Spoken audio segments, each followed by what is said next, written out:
할렐루야, 환영하고 축복합니다. 오늘은 수요일입니다. 하나님의 말씀은 사사기 13장 8절입니다. 마노아가 여호와께 기도하여 이르되 주여 구하옵나니 주께서 보내셨던 하나님의 사람을 우리에게 다시 오게 하사 우리가 그 낳을 아이에게 어떻게 행할지를 우리에게 가르치게 하소서 하니. 아멘. 주님의 보혈로 다 씻어주시고 예배 드리는 귀한 시간에 하나님의 은혜가 함께 하시고 성령의 감동, 또 우리에게 들려주시는 귀한 생명의 말씀을 여러분들이 마음을 열어 다 받으시기를 축복합니다.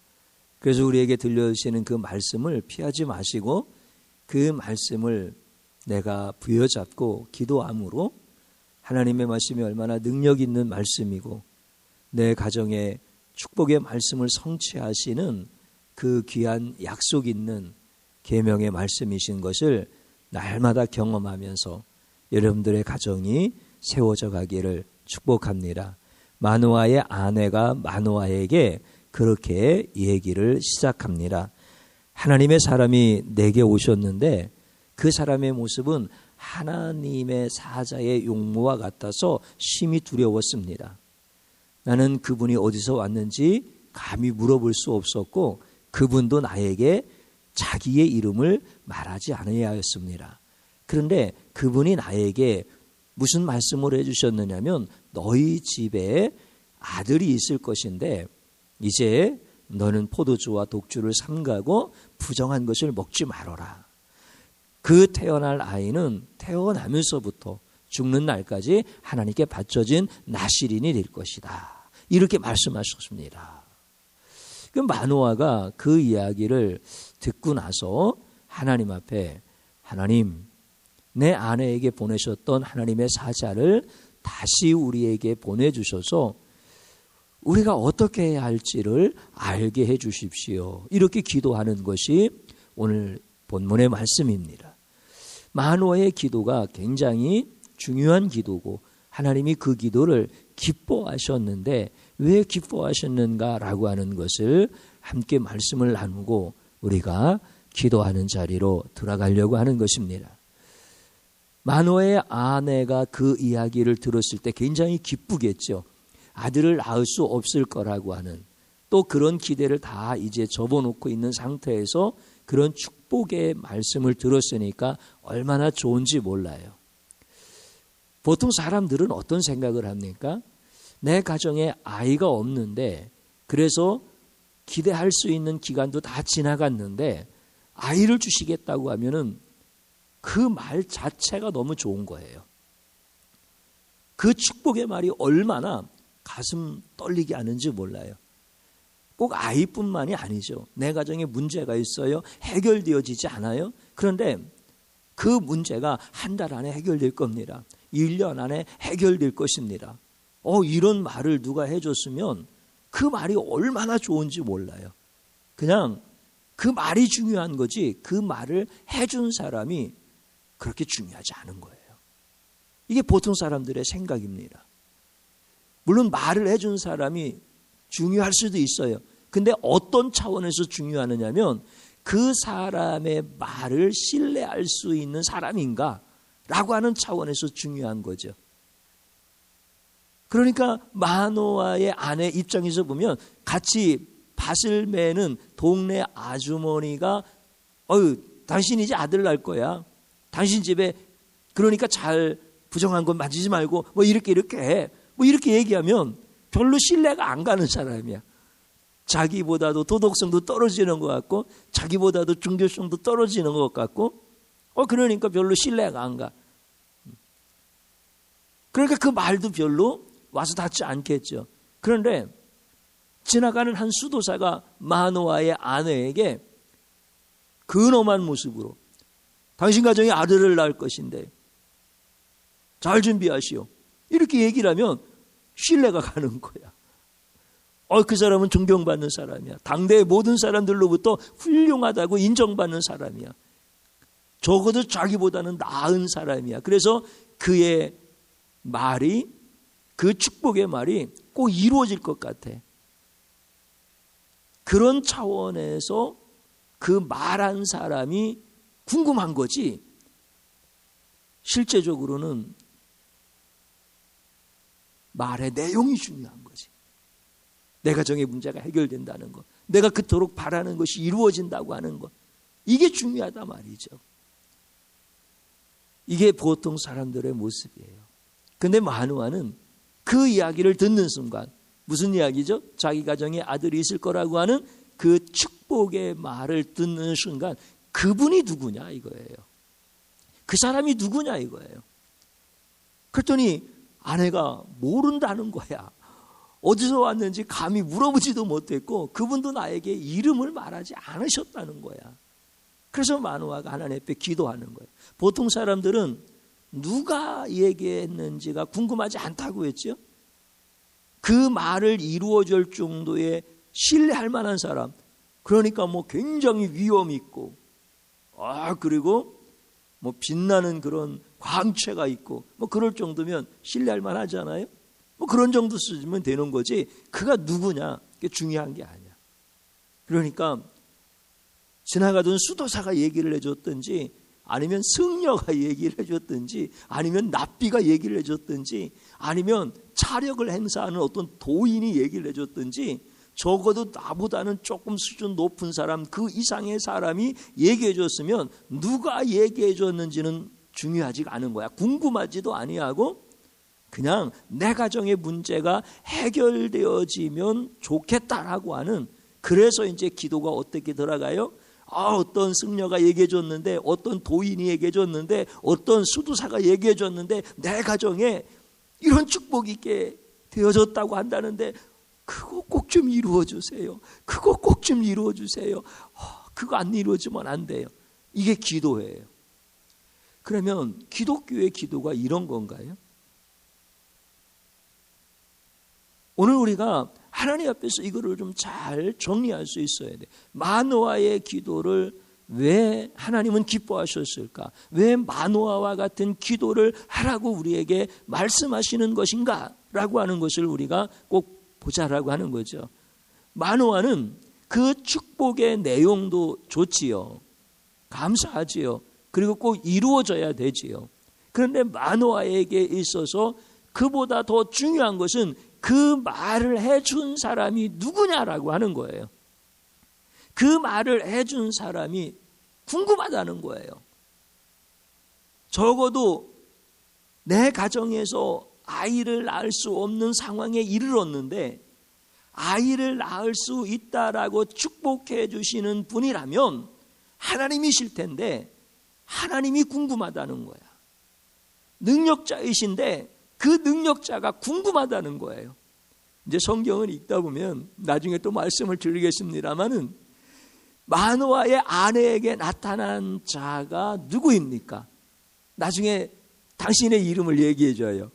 내 이름을 왜 묻느냐 그러시면서 내 이름은 기묘자라 이렇게 말씀하셔요. 하나님이라는 뜻이죠. 그죠? 하나님이 찾아오신 거예요. 물론 구약 성경에 현현에서 나타나는 하나님은 다 이격의 하나님이에요. 예수님이 그렇게 인간의 몸을 가지고 나타나시는 이런 부분, 뭐 천사로도 나타날 수도 있어요. 또 뭐 그보다 다른 모습으로도 나타날 수도 있어요. 그러니까 하나님이 현현하시는 이런 하나님은 다 이격이신, 예수님이 이격이시죠? 이격의 하나님이셔. 그러니까 우리 예수님을 말씀하실 때 기묘자라 모사라, 우리에게 구원을 베푸시는 전능자시라, 이런 말씀들 다 똑같은 거죠. 그러니까 마노아에게 궁금한 것은 우리에게 그런 어마어마한 축복을 해주시는 분이 계시다고 한다면 나는 그분이 중요한 거라는 거예요. 그분을 알고 싶다는 거예요. 여러분들 요즘에 신앙생활하는 성도들이 뭐 부처가 복을 주면 어때? 아니면 내 인간의 노력과 의지를 통해서 복을 받으면 어때? 그러니까 하나님이 궁금하지가 않은 거야. 여러분들 우리가 했잖아요. 신앙생활을 하면서 예수님이 우리에게 구원을 주신다라고 하는 성경의 말씀이 신학으로 체계화되어서 우리는 너무 쉽게 그 신학을 접할 수 있는 은혜의 시대에 살고 있지요. 그러니까 예수 믿어야 구원이고 예수 이름 외에는 구원받을 이름이 없고 예수의 보혈로 제사함을 받고 예수님께서 대속해 주셔서 우리는 하나님의 자녀가 됐고 막 이런 부분들에 대한 신학적 정의가 이미 잘 갖춰져 있기 때문에 우리는 큰 은혜를 입은 거예요. 너무 감사한 것이죠. 우리에게 계시가 열린 거니까, 하나님의 말씀이 열린 거니까 너무 감사한 거죠.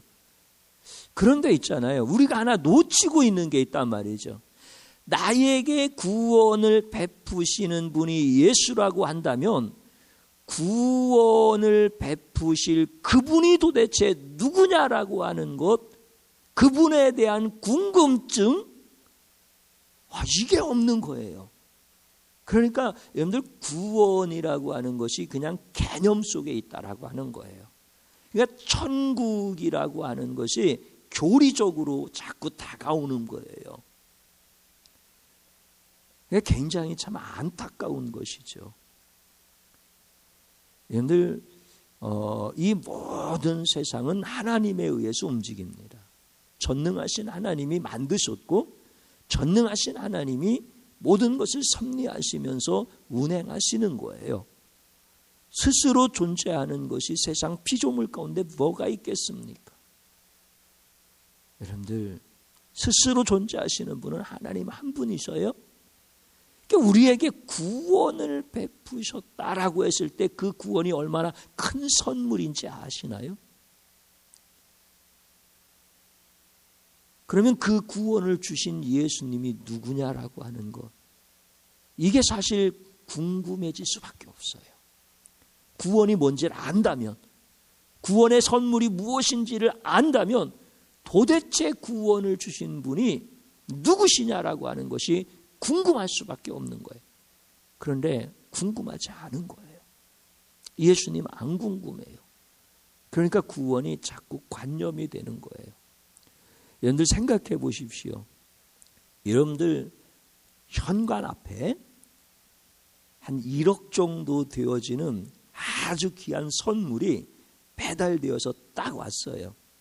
그리고 띵동, 누군가 여기에다가 이걸 갖다 주라고 했습니다. 이거는 굉장히 귀한 거니까 소중하게 잘 사용하십시오. 이렇게 얘기해 주고 간 거야. 그러면 궁금하지 않겠어요? 예를 들어서 한 1,000원짜리 물건 하나를 놓고 갔다면 누가 장난칠 수도 있겠네 이렇게 생각할 수도 있고, 누군가 고마운 마음이 있어서 진지한 마음으로 나한테 선물했겠지. 그러니까 자기 의에 대한 보상 정도로 생각할 수도 있겠죠. 그런데 1억짜리, 1억이 너무 작은가요? 그럼 한 10억짜리, 한 1,000억짜리라고 할까요? 1,000억짜리 선물을 누군가 주고 누군지 출처를 안 바뀐다면은 그게 내 의에 대한 보상은 아닐 거 아니에요. 내 노력에 대한 보상이 아닐 거 아니에요. 내가 다니는 직장에서 내가 수고했다고 나도 모르게 사장님이 1,000억을 갖다가 배달시켜 주겠어요? 그러니까 내 의에 대한 보상은 아니잖아요. 진짜 내가 받을 수 없는 선물을 받은 거잖아요. 그러면 그 선물이 궁금한 게 아니라 그 선물을 전해준 자가 궁금한 거 아닌가요? 그게 정상이잖아요. 그럼 우리에게 구원을 주신 분이 예수님이라고 한다면 그 예수님이 누구인가라고 하는 것이 궁금한 것이 신앙 아닌가요? 이게 기도여야 되잖아요. 근데 예수님이 궁금하지 않은 거예요. 우리 기도는 전부 다 구원 주셨다는데 구원 놓칠까 봐 두려워가지고 나 이러다가 지옥 가는 거 아니에요? 이게 기도야. 구원을 주셨는데도 그 구원이 너무나 귀하고 소중한 것인 줄 깨닫지 못하고 감사하지 못하고 다른 세상에 돈도 필요하고 건강도 필요하고 명예도 필요하고 행복한 것도 필요하고 이것만 계속 구하고 있어요. 이게 지금 현대인들의 기도라고 한다면 하나님께서 우리에게 가르쳐 주고 싶으신 거예요. 너희에게 구원을 준 자가 누군지를 구해야 되지 않느냐. 그가 누구인지를 알아야 될 거 아니냐.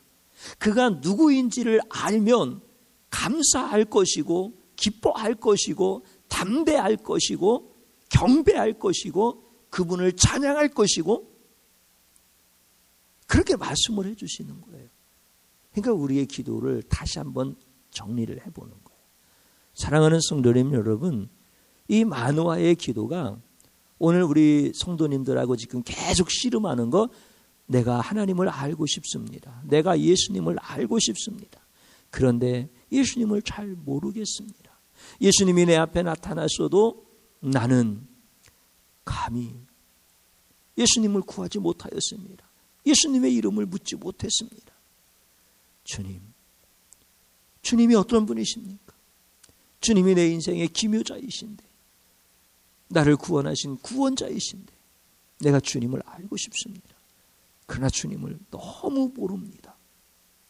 여러분들, 이게 얼마나 서툰 기도예요. 어떤 의미에서 서투냐면 뭐 달라는 기도, 내용이 궁금하다는 기도, 그 언제 주실 거냐라고 하는 기도가 너무 익숙하다 보니까 예수님을 아는 이 아주 핵심적인 기도는 서투러진 거야. 오늘 이 시간에 예수님을 아는 기도를 했기를 주님의 이름으로 축복합니다.